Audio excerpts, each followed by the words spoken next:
Et justement, un jour après que l'OMS ait déclaré Ebola comme une urgence sanitaire de portée internationale, les traversées des frontières entre la République démocratique du Congo et le Rwanda étaient à la normale ce jeudi. Et cela devrait rester ainsi. Toute personne avant de traverser la frontière est soumise au lavage des mains et prélèvement obligatoire de la température, une panoplie des mesures d'hygiène pour éviter la propagation du virus dans cette partie du pays.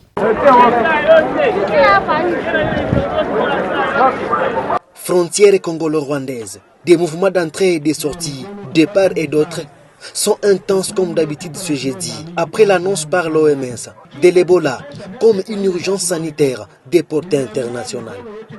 Qu'ils soient en RDC ou au Rwanda, toute personne est obligatoirement soumise au prélèvement des températures et des lavages de mains avant de traverser la frontière.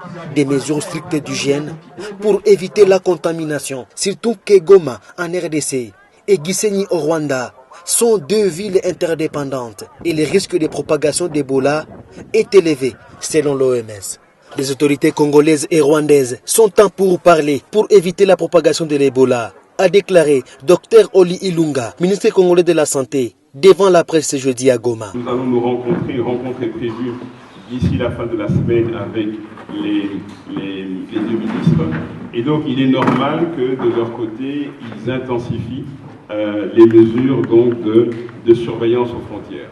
Dans les déclarations qui ont été faites dans la recommandation du FEC, il n'y a pas de limitation de voyage ni de limitation de commerce, mais il est normal pour tous les pays frontaliers d'intensifier les mesures de surveillance. De notre côté aussi, au niveau de la RDC, nous allons poursuivre les efforts que nous avons déployés depuis un an pour intensifier les mesures de surveillance à nos frontières et pour rassurer nos pays voisins. Soulignons que Dr Oli Ilunga séjourne à Goma depuis ce jeudi